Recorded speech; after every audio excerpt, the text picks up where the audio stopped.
I know that you all are recruiting for a few different kinds of roles. I mean, probably many roles, but I specifically want to focus on vault teller, cash processing, uh, clerk, I think is the role name, as well as the driver messenger roles. Okay. So if you want to start with any of them, just like, what is the vault teller role like? What is the, we'll just, let's start with one. Yeah. Okay.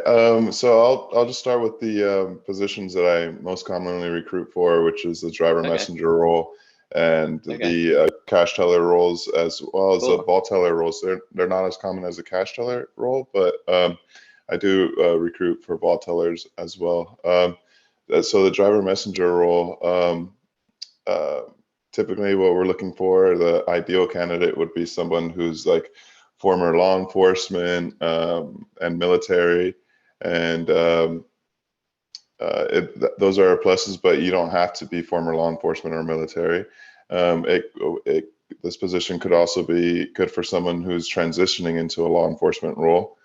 Um, so the ideal candidate would have relevant experience, someone who's either been a driver before, driving large vehicles, and or someone who's formerly security, and someone that has like valid licensing such as a CDL or a guard card or license to carry would already be ahead of the game, because those candidates would start with a greater rate of pay. Uh, but if, let's say, for example, someone has driving experience, but they don't have their CDL license or a guard card, that's all right. We'll work with them to get the licensing needed for those roles. Mhm. But yeah, So I guess minimum, like if someone's interested in that kind of a role, ideally they have some security experience or some large driving experience, large vehicle driving experience, and then either. anything on top of that is awesome. Yeah, it's a plus, and yeah, with like I said, with experience, you'll gain a larger rate of pay. Hmm. Um, And do you all pay for like their CDL license if they don't have one, or security license or things like that? yeah, we definitely work with them to get that. I believe Hmm. it would come out of their rate of pay. Okay. That's a good question. That's something I'd definitely need to get with the branch managers about. But yeah, we do cover it. Okay. Um, uh, yeah, and for the teller roles, someone pretty much who has cash handling experience, someone who uh, has worked as a bank teller before. The position's kind of similar to a bank teller role, except there are no customers. Uh, so yeah, pretty much having that cash handling experience, someone who's uh, already out of high school, over 18. For the driver messenger roles, you must be over 21. Hmm. Um, but yeah, pretty much someone who's detail oriented, someone who has good math skills, and someone who's good at data entry because it is keeping inventory for the banks and our clients. Right. So I guess you don't have to have cash handling experience necessarily, but just show that you have that experience or that skill of, Yeah, knowing math and being meticulous and working yeah. hard and things like that. Similar to a driver messenger role, the more experience you have, the better off you'll be. Right. A lot of locations, they do pay for experience. So yeah. Hmm. Um, and oh yeah, and then the third role, that vault teller role, do you recruit for that as much, Yeah, or like, can yeah, you speak to it at all? Okay. yeah, yeah. For the vault teller role, it's similar to the normal cash processing teller role, except it's pretty much keeping inventory inside of the vault. Yeah, in the vault in Houston, it was crazy. It was just covered cash from floor to ceiling, and I thought that was pretty neat. I had to sign in like 4 times before I even got to the vault, but yeah, it's similar where it's just data entry and keeping inventory. The banks have different sections inside of that vault, and like for example, we'll have Bank of America, and then Chase, JP Morgan, all of that. It's just similar. It's pretty much just keeping inventory and that data entry.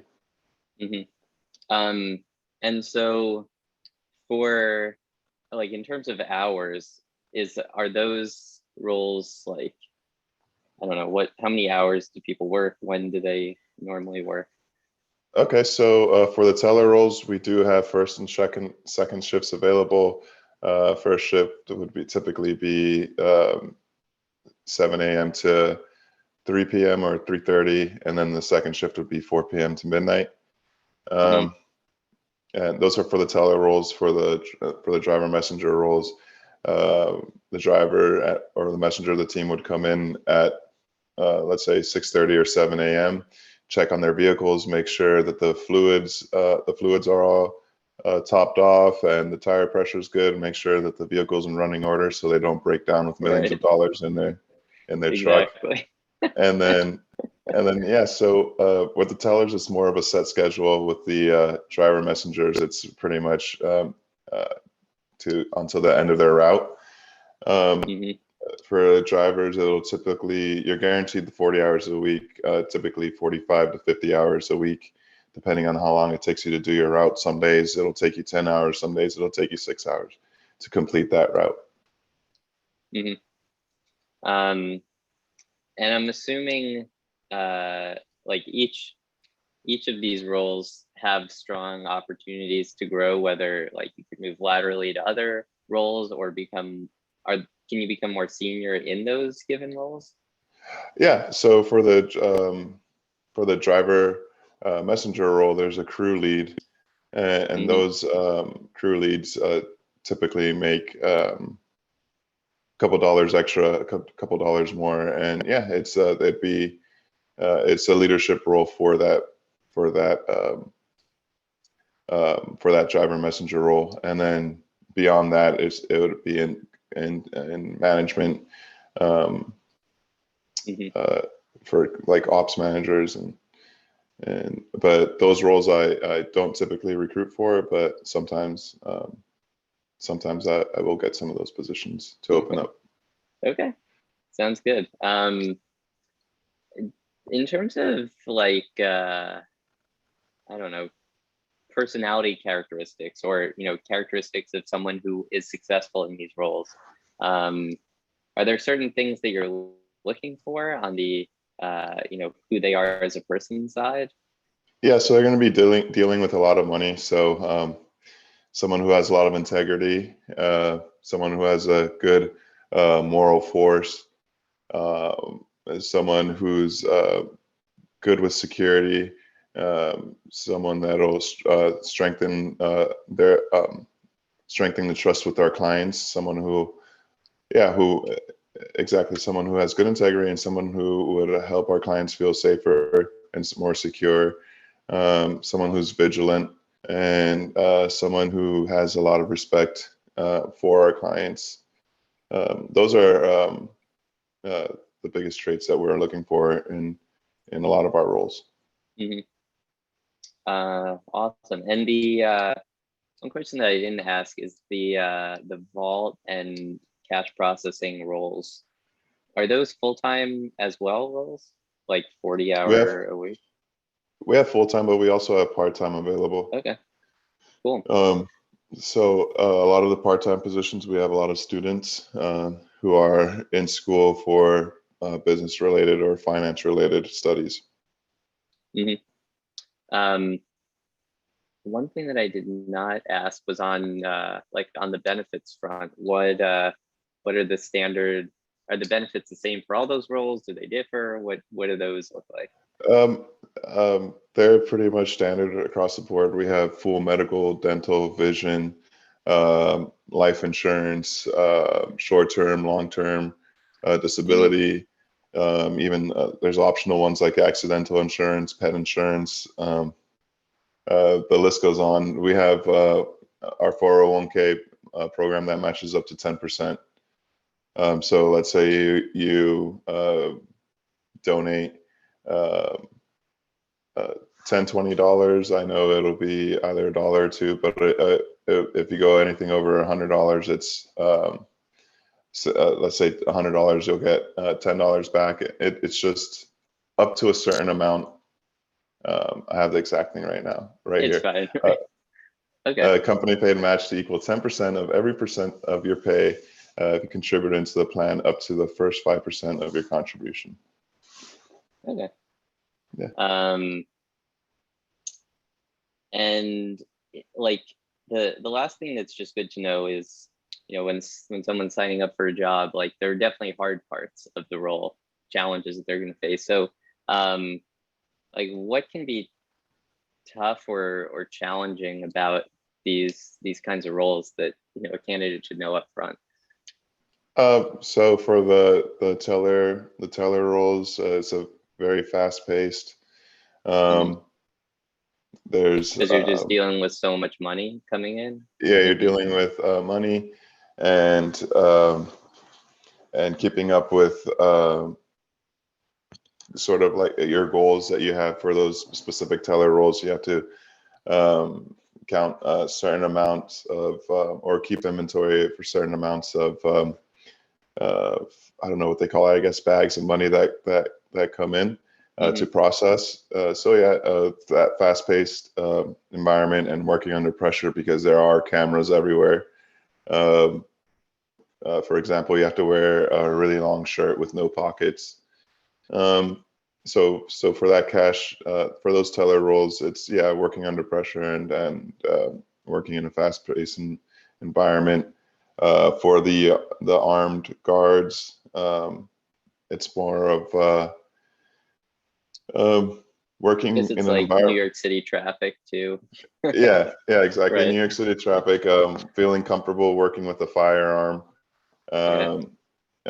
remembering your training in situations that might get a little, I guess, I don't know what word to describe it, but just remember keeping training in mind if anything were to happen as an armed guard. So I guess that portion of the job could be a little stressful, but for the most part, the routes go without hiccups. Great. And one thing that I did not ask is, like, you know, for a candidate, GardaWorld is a unique kind of company Yeah. because what exactly you're doing? You're driving around and picking up money at businesses, like their cash registers, and storing it for them. Can you just describe, you know, what you all do? Yeah, so we have armored trucks with armed guards. They go business to business collecting cash for the banks or the bank's inventory. There's typically 20 to 50 stops in a single route. And so the driver stays in the armored truck the entire time. And then we have the messenger role, who's part of that crew. There's usually 2 to 3 people in a truck. There's some single man trucks, but those are typically shorter routes. And the messenger will get out at the business and go in, collect the money from the safe of the business, and bring it back into the truck. And then they do that for 20 to 50 stops, and then they bring it back to the branch, and then our tellers will make sure that the inventory reported from the business matches the amount of cash that's in those bags. And yeah. And so these businesses are just like, they're not just bank branches, they can be any local business. Yeah, for example, when I went to Houston it wasn't a ride along because I could go in the truck, but I was following with another officer behind the trucks, and they would stop at businesses like Total Wine, CVS, Walgreens, businesses like that. Great. Well, any, you know, last parting thoughts that you want to share with candidates and people supporting them? If you're looking for jobs in the field of tellers or anything that you would like to get experience in in that sort of money handling business or security experience to use as experience to go into law enforcement, or if you're a retired law enforcement looking for something to do, I would definitely give Garda a try, because we're an amazing company and we love to promote from within. Great. Let me